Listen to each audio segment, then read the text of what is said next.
दोस्तों, आपके अपने यूट्यूब चैनल तेजस मंत्रा में। और आज की क्लास में हम लोग जो वैदिक पीरियड हमने लास्ट क्लास में शुरू किया था उसका सेकंड पार्ट हम लोग आज करेंगे। और इसमें ये वाला लेक्चर जो होगा ये काफ़ी इंपॉर्टेंट है वैदिक पीरियड के पॉइंट ऑफ व्यू से, क्योंकि इसमें हम लोग वेदों को थोड़ा सा पढ़ेंगे जो क्वेश्चंस एग्जाम में आते हैं। ठीक है, तो चलिए लेक्चर को स्टार्ट करते हैं, देरी नहीं करते हैं। देखिए, वैदिक काल में जैसे कि मैंने आपको बताया, वैदिक काल हम लोग ऋग वैदिक काल पढ़ रहे हैं। ठीक है, ऋग वैदिक काल के अंदर इसको ऋग वैदिक काल क्यों बोला जाता है हमने पिछली क्लास में डिस्कस किया था, क्योंकि माना जाता है कि जो वेद है हमारे 4 वो इसी काल में लिखे गए हैं। अब एक एक करके हम लोग उन वेदों की बात करते हैं। पहली बात तो ये है कि वेद कौन कौन से हैं, तो आपको पता है सबसे पहला जो वेद है वो ऋग्वेद है। पहला कौन सा है आपका? ऋग्वेद है। दूसरा आपका जो है वो यजुर्वेद है। ठीक है, दूसरा आपका जो है वो यजुर्वेद है। तीसरा जो है आपका वो सामवेद है। ठीक है, एक एक करके देखेंगे इसके हम लोग। और फोर्थ नंबर पे आपका है वो है अथर्ववेद। ठीक है, अथर्ववेद। तो ये आपका जो है 4 वेद हैं जो हमें पढ़ने हैं। तो सबसे पहले हम लोग बात करेंगे ऋग्वेद की। सबसे पहले हम लोग बात करेंगे ऋग्वेद की। ठीक है, तो सबसे पहले ऋग्वेद के बारे में हम थोड़ा डिटेल जान लेते हैं इसकी। देखिए, ऋग्वेद जो है ऐसा माना जाता है कि सबसे पहला वेद जो है वो ऋग्वेद है। तो आप क्या लिखेंगे? पहली बात इसमें यह है सबसे पहला वेद है, सबसे पहला वेद है। ठीक है, नंबर 1 बात। दूसरी चीज़ क्या है, इसको लिखा किसने है? तो अगर आपसे पूछा जाए कि ऋग्वेद को लिखा किसने है, तो ऋग्वेद को लिखने के जो श्रेय जाता है वो महर्षि वेद व्यास को जाता है। इसके रचनाकार कौन है? इसके रचनाकार हैं Ved Vyas. Very very important, कई बार पूछा जाता है। अगर सिंपली पूछ लिया जाए कि वेदों की रचना किसने की है तो आप बताएंगे महर्षि वेद व्यास। ठीक है, महर्षि वेद व्यास। ठीक है, इन्हीं का नाम माना जाता है। ये इनका एक दूसरा नाम भी है, महर्षि कृष्ण द्वैपायन। ठीक है ना, महर्षि कृष्ण द्वैपायन भी इनका नाम है। तो ये भी लिख सकते हैं आप। महर्षि इनका अन्य नाम जो है वो भी आप याद रखें, महर्षि कृष्ण द्वैपायन, है ना, द्वैपायन, ये इनका दूसरा नाम है। इसके अंदर कुल कितने सूक्ता हैं, मंत्र हैं, वो भी एग्जाम में पूछे जाते हैं। तो याद रखिएगा, इसके अंदर जो है 10 मंडल है। मंडल मतलब पार्ट्स आप कह सकते हैं। इसमें आपको 10 मंडल मिलेंगे। ठीक है, सूक्त की बात करें, सूक्तास की बात करें तो सूक्त इसके अंदर आपको मिलेंगे आपके 1028। कितने मिलेंगे? 1028। ठीक है, अगर श्लोक की बात करें तो श्लोक इसके अंदर आपको मिलेंगे 10,462 श्लोक इसमें आपको दिखाई देंगे। ठीक है, इसको मंत्र भी बोलते हैं। इसको आप श्लोक मत लिखिए, मंत्र लिखिए ज़्यादा सही रहेगा, क्योंकि ऋग्वेद में मंत्र हैं। तो मंत्र कितने हैं इसमें? 10,462 है। ठीक है, अब ये जो 10 मंडल इसमें दिए गए हैं, इन मंडलों के बारे में अपने को पता होना चाहिए। ठीक है, तो वो देखते हैं। सबसे पहले इधर देखते हैं हम लोग मंडल। तो देखिए, जो पहला मंडल है, ठीक है, जो पहला मंडल है उसके बारे में बात करते हैं हम लोग। फर्स्ट मंडल, ये आप यहाँ लिख दीजिए पहला। और मंडल में, पहले मंडल में एक्चुअली में इसकी जो रचना की गई थी वो पहले मंडल की जो रचना की गई है। अच्छा, पहले बताने के 10 मंडल हैं, तो इसमें से एक बात नोट करके लिख लीजिएगा यहाँ पर। चलिए इसको स्टार्ट से करते हैं। बिल्कुल कहेंगे, एक सेकेंड। ऋग्वेद में जो 10 मंडल है वो हम पढ़ रहे हैं पहले। ठीक है ना, तो इसको मैं अलग से लिख देता हूँ, ये थोड़ा सा बड़ा ही तो रफ करना पड़ेगा मुझे। इसको भी रफ कर देते हैं, इसकी ज़रूरत नहीं है। तो देखिए, तो जो पहला मंडल है, यानी कि इसके 10 मंडलों की बात हो रही है। तो मंडल में अगर हम बात करें फर्स्ट मंडल जो है, ठीक है, पहले तो क्वेश्चन ये बनता है कि जो पहला मंडल है उसके रचनाकार कौन है। ठीक है, पहले मंडल के रचनाकार कौन है, एक तो बात ये पूछी जाती है आपसे। ठीक है, तो देखिए, पहला जो मंडल है ना उसके रचनाकार कोई एक व्यक्ति नहीं है। तो माना जाता है कि कई सारे ऋषियों ने इसको बनाया था। तो आप इसमें लिख सकते हैं, इसको लिख सकते हैं ऋषियों के द्वारा निर्मित।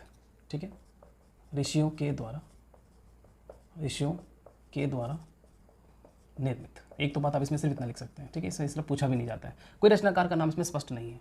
अगर हम लोग दूसरे मंडल की बात करें तो दूसरा मंडल जो है ये पूछा जाता है एग्जाम में कि दूसरे मंडल के रचनाकार कौन है।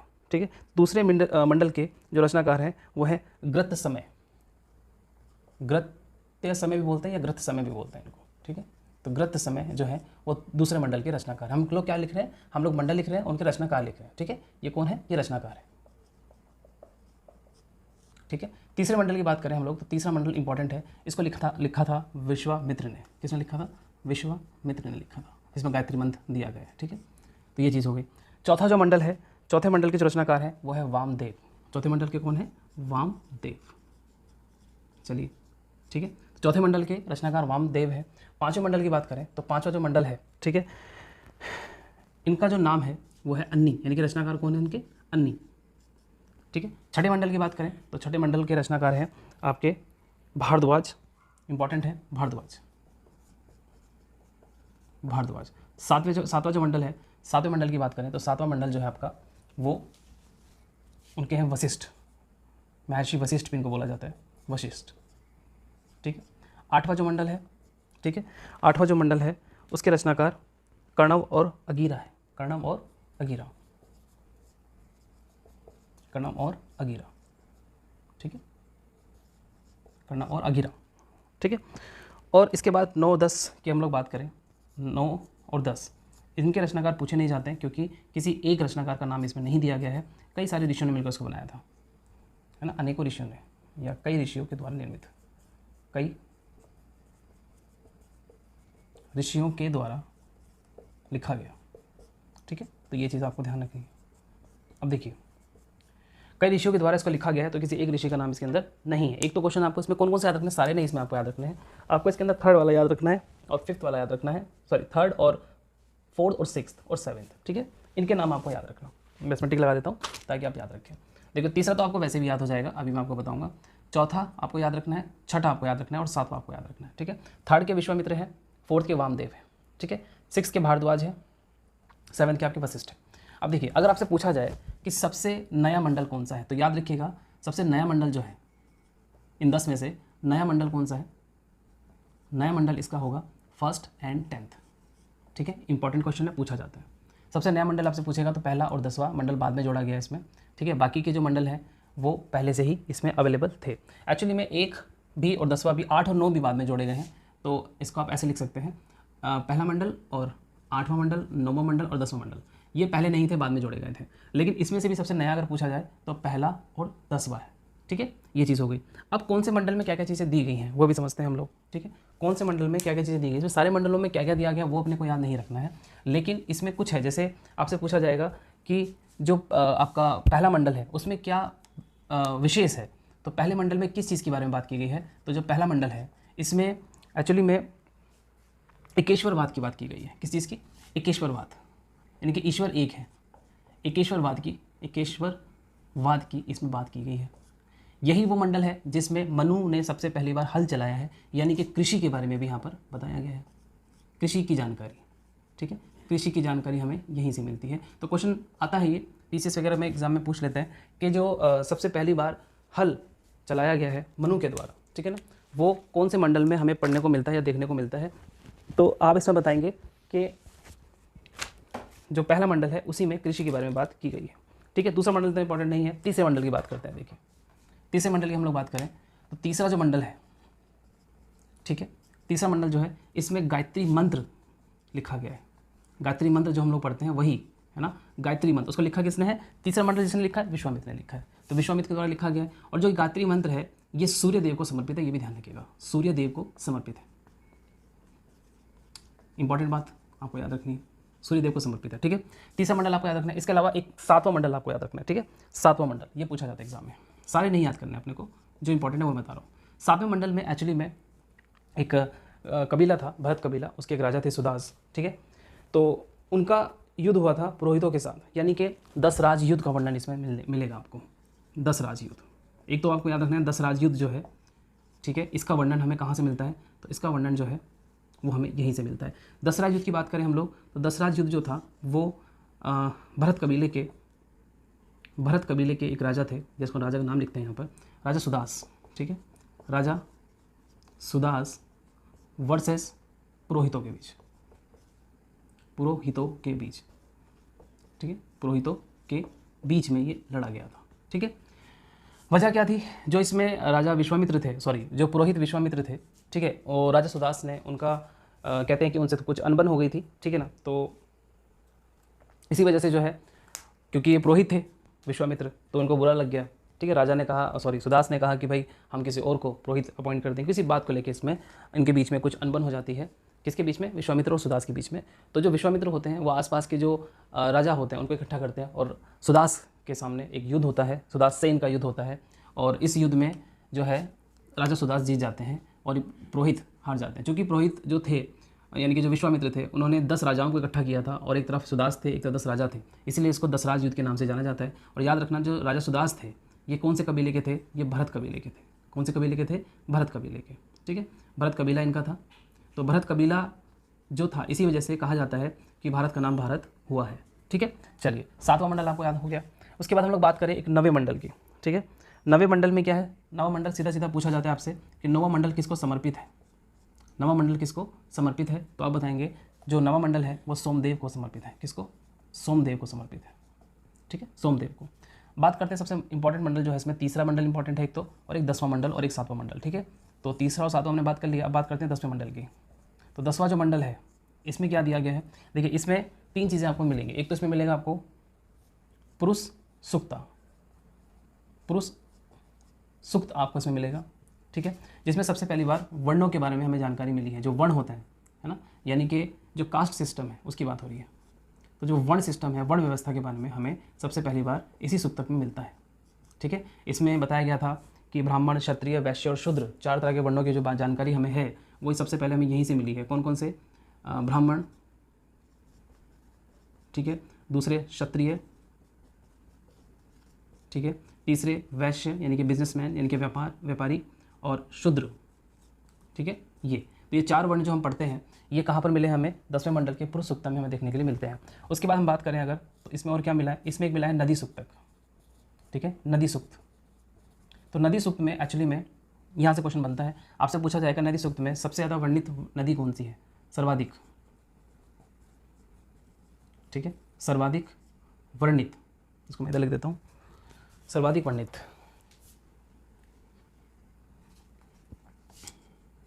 सर्वाधिक वर्णित, सर्वाधिक वर्णित नदी जो है वो है आपकी सिंधु। कौन सी है, सिंधु है। ठीक है, गंगा का इसमें एक बार वर्णन में आया है, गंगा नदी का सिर्फ एक बार वर्णन आया है, और यमुना नदी का यहाँ पर वर्णन 3 बार आया है। और सबसे पवित्र नदी जो मानी गई है, जो पवित्र नदी यहाँ पर मानी गई है वो आपकी है सरस्वती। कौन सी, सरस्वती। तो ये 10वें मंडल में इतनी बातें बताई गई हैं। इसके अलावा एक यहाँ पर विवाह सूक्त भी पाया गया है, विवाह सूक्त। ठीक है, विवाह सूक्त जो है इसमें कुल 8 तरह के विवाहों का वर्णन किया गया है। 8 तरह के विवाह का वर्णन इसमें मिला है। तो ये चीज़ें आपसे पूछी जाती हैं। ठीक है, तो आप इसको याद रखें। चलिए अब आगे बढ़ते हैं। ऋग्वेद में इतना आपको पढ़ना है कम से कम।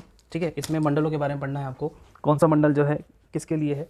ठीक है, अच्छा एक चीज़ और याद रखिएगा कि इसमें जो प्रमुख देवता थे, है ना, वो इंद्रदेव थे, क्योंकि जो 1028 सूक्त है उसमें से लगभग 250 सूक्त जो है वो इंद्रदेव को समर्पित है। ठीक है, तो इसमें प्रमुख जो देवता माने जाएंगे वो इंद्र माने जाएंगे। ठीक है, तो इतना आपको याद हो गया होगा, समझ में आ गया होगा। तीसरा मंडल इंपॉर्टेंट है, 7वां मंडल इंपॉर्टेंट है, और आपका 9वां 10वां, ये 4 मंडल हैं जो एग्जाम में क्वेश्चन बना देते हैं। चलिए अब आगे बढ़ते हैं थोड़ा सा। इसमें कुछ नदियाँ जो मैंने आपको बताई हैं, जो 10वें मंडल में नदियों के बारे में बताया गया है, नदियों के पौराणिक नाम भी दिए गए हैं। जैसे सिंधु का नाम पूछ लेते हैं, ठीक है, सतलुज का नाम पूछ लेते हैं, रावी नदी का पूछ लेते हैं। तो वो देख लीजिए, प्राचीन नाम, है ना, प्राचीन नाम और वर्तमान नाम, प्राचीन नाम और एक तरफ लिख सकते हैं वर्तमान में क्या नाम है वो चीज़। ठीक है, वर्तमान नाम किसकी बात हो रही है, नदियों की। तो याद रखिएगा, सबसे पहले आपसे पूछा जाएगा कि जो झेलम है, झेलम आज जिसको हम लोग झेलम बोलते हैं, झेलम नदी का पुराना नाम क्या है। तो झेलम नदी का पुराना नाम है वितिस्ता, वितस्ता या वितिस्ता भी बोलते हैं इसको कहीं कहीं पर। तो वितिस्ता इसका नाम है। इसके अलावा आपसे पूछा जाए रावी नदी, रावी नदी जिसको हम लोग सिंधु की सहायक नदी है रावी नदी। तो रावी नदी का पुराना नाम क्या है, तो रावी नदी का पुराना नाम है आपका पौरुषणी। क्या नाम है, पौरुषणी। ठीक है, पौरुषणी नदी है। तीसरी बात करें हम लोग व्यास नदी की, जिसको हम लोग व्यास नदी बोलते हैं, सिंधु की सहायक है। इसको हम लोग बोलते थे विपासा। पुराने जो ऋग्वेद में या जो वेदों में वर्णित है वो व्यास को पहले क्या कहा जाता था, विपासा कहा जाता था। झेलम हो गया, रावी हो गया, व्यास हो गया। एक है आपका सतलुज, सतलज या सतलुज, सतलुज। इसका पुराना नाम क्या था, शतुद्री। क्या नाम था इसका, शतुद्री। ठीक है, तो व्यास, रावी, झेलम और आपकी सतलुज। एक नदी और है जिसका नाम है चिनाब नदी, ये भी इंपॉर्टेंट है, चिनाब नदी, चिनाब। ठीक है, चिनाब नदी का पुराना नाम था अस्कनी। क्या नाम था, अस्कनी। एक नदी है जिसका नाम है सरस्वती, सबसे पवित्र नदी है ये इस काल की। तो सरस्वती की बात करें तो सरस्वती का पुराना नाम है घग्गर। इसी को क्या कहा जाता था पहले, घग्गर नदी कहा जाता था। तो ये आपको याद रखने हैं, एग्जाम में पूछे जाते हैं। ठीक है, देखो व्यास और विपासा ये तो याद हो जाएगा। सतलुज, सा से सतलुज और सा से सतुद्री भी याद हो जाएगा। ठीक है। चिनाब की बात करें तो चिनाब के बारे में देखते हैं, पहले झेलम देखते हैं। देखो झेलम का मतलब होता है झेलना, ठीक है।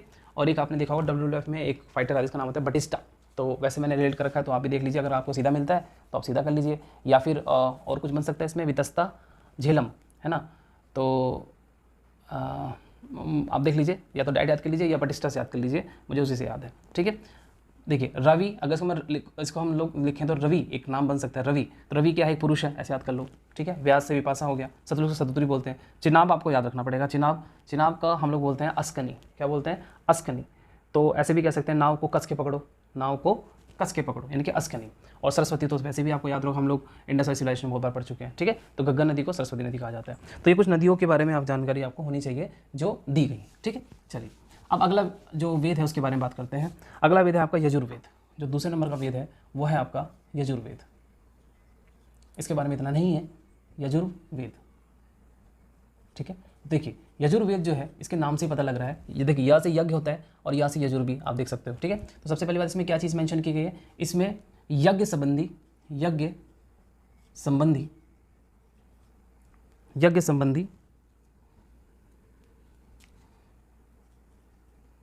संबंधी क्रियाकलापों के बारे में बताया गया है, क्रियाकलापों के बारे में बताया गया है, नंबर 1 बात, ठीक है, जो आपको याद रखनी है। दूसरा क्या है, यजुर्वेद की हम लोग बात करें तो इसमें और क्या चीज़ हम लोग पढ़ सकते हैं, ठीक है। अगर आपसे पूछा जाए कि हाथियों को पालने के जो जानकारी है सबसे पहले हमें यजुर्वेद में ही मिलती है, तो एक बात एडिशनल है आपकी, याद रख सकते हैं इसमें आप, कि हाथियों को पालने के अवशेष हमें यही मिलते हैं, पालने के अवशेष या प्रमाण भी कह सकते हैं, अवशेष यही मिले हैं, ठीक है। तो हाथियों को पालने के जो उल्लेख या अवशेष आप कह सकते हैं, अवशेष तो नहीं कहेंगे, उल्लेख ज़्यादा सही रहेगा ना, क्योंकि रिटर्न है ना ये, तो उल्लेख यही मिला है हमें, ठीक है। अच्छा और क्या है, और कुछ खास नहीं है, बस यजुर्वेद में यज्ञ संबंधी क्रियाकलापों के बारे में बताया गया है। तीसरी हम लोग बात करें, अच्छा इनको मैं बता चुका था कि यजुर्वेद का जो ब्राह्मण ग्रंथ है, ठीक है ना, यजुर्वेद का जो ब्राह्मण ग्रंथ है उसको हम लोग क्या कहते हैं, 3 इसके तैत्रेयी और शतपथ है ना, तैत्रेयी और शतपथ इसके हैं, वो मैं पिछली क्लास में बता चुका हूँ, तो इसमें हम लोग बार बार नहीं लिखेंगे। चलिए तीसरा जो है आपका वेद वो है आपका सामवेद। क्या है, सामवेद। अब देखिए सामवेद जो है ये गाया जाने वाला वेद है, जैसे कि मैंने आपको बताया था, इसमें इसको गाया जाता है, ठीक है ना। तो आप इसमें लिख सकते हैं यह गाया जाने वाला वेद है। चलिए ठीक है, याद हो जाएगा आराम से।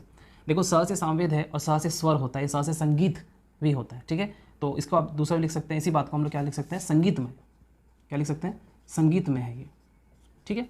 दूसरी बात क्या है, जो 7 स्वर है सारे गा मा पा, 7 स्वरों का वर्णन यही मिला है, 7 स्वरों का जो वर्णन है यही मिला है, यही मिला है, ठीक है। इतनी बात आपको याद रखना है, ठीक है। और सामवेद के बारे में कुछ खास इसमें क्वेश्चन नहीं बनता है। चलिए आगे बढ़ते हैं, 4th नंबर का देखते हैं। 4th नंबर का जो आपका वेद है वो है आपका अथर्ववेद। क्या बोलते हैं इसको, अथर्ववेद, अथर्ववेद। देखिए अथर्ववेद जो है बेसिकली इसका नाम अथर्ववेद क्यों है, क्योंकि इसके अंदर जो है जादू टोना तंत्र मंत्र के बारे में बातें बताई गई हैं, और ऋषि अथर्वा ने इसको लिखा था, इसीलिए इसका नाम अथर्ववेद है। यानी कि ऋषि अथर्वा के नाम पर ही इसका नाम अथर्ववेद है, इस वेद का, ठीक है। क्या मिलेगा उसमें आपको, काला जादू, ब्लैक मैजिक, काला जादू, तंत्र मंत्र, ठीक है ना, तंत्र मंत्र, और काला जादू तंत्र मंत्र, जादू टोना, ये तो काला जादू हो गया, ठीक है, तंत्र मंत्र हो गया, या जादू टोना भी कह सकते हैं आप, जादू टोना आदि इसमें दिया गया, आदि का वर्णन है, ठीक है। तो अथर्ववेद में सिर्फ इतना ही आपको याद रखना, बाकी इसके जो आरण्यक हैं वो मैं आपको बता चुका था, ब्राह्मण ग्रंथ है, ये सारी बातें हम लोग पिछली क्लास में कर चुके हैं, तो बार बार इसको हम लोग ज़्यादा बड़ा नहीं करेंगे मैटर को, ठीक है। अब देखिए इसमें एक चीज़ पूछी जाती है क्वेश्चन एग्जाम में, कि जो आपका अथर्ववेद है, ठीक है, अथर्ववेद की बात अगर हम लोग करते हैं तो अथर्ववेद को एक क्वेश्चन बनता है यहाँ से कि इसी को ब्राह्मण वेद भी कहा जाता है। ये क्वेश्चन आया हुआ है कि इसमें से किस वेद को ब्राह्मण वेद भी कहते हैं, और बच्चे जो स्टूडेंट होते हैं वो क्या करते हैं कि ऋग्वेद को लगा जाते हैं, जबकि ऋग्वेद इसका आंसर नहीं है, इसका ऋग्वेद आंसर नहीं होगा, इसका आंसर होगा अथर्ववेद। ठीक है, इसको हम लोग अथर्ववेद को ही जो है ब्राह्मण वेद या श्रेष्ठ वेद भी कहते हैं। ठीक है, इंपॉर्टेंट लाइन है, क्वेश्चन बन सकता है यहाँ से, याद रखिएगा। इसी वेद को हम लोग इसे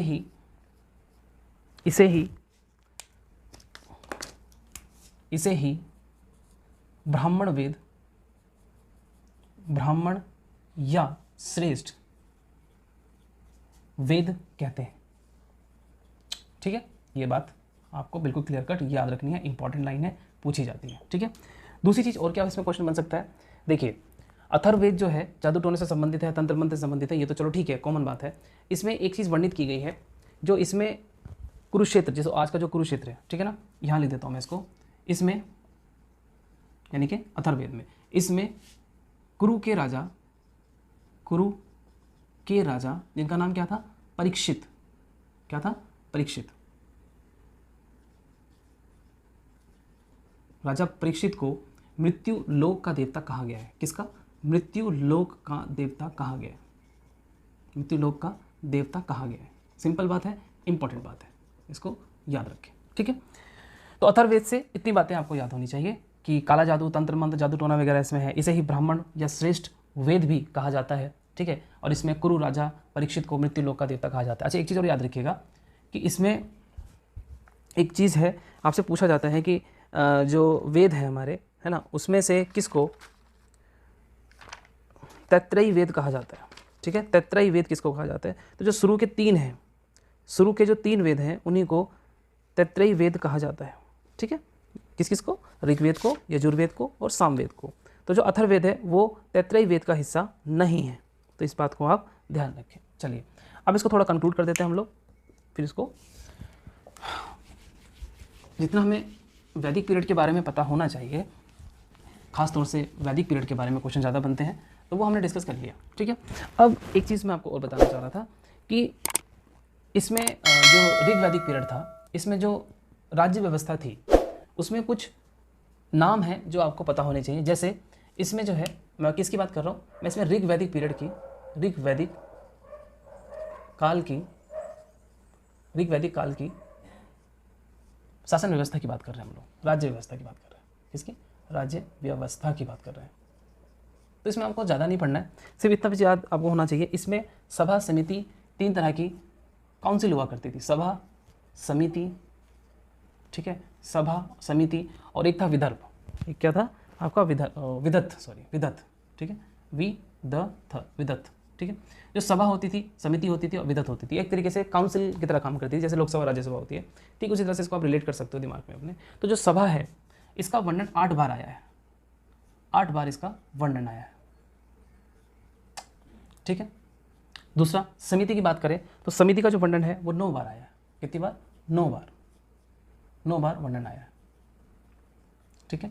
और जो विदथ है सबसे ज़्यादा बार इसका वर्णन आया है, 122 बार, ठीक है, 122 बार। अच्छा, जो सभा होती थी, जो सभा काउंसिल होती थी, इसमें विशिष्ट लोग, यानी कि जो उस समय के जो विशिष्ट लोग होते थे वो बैठते थे, विशिष्ट लोग इसमें बैठा करते थे। चलिए समझ में आता है हमें, ठीक है।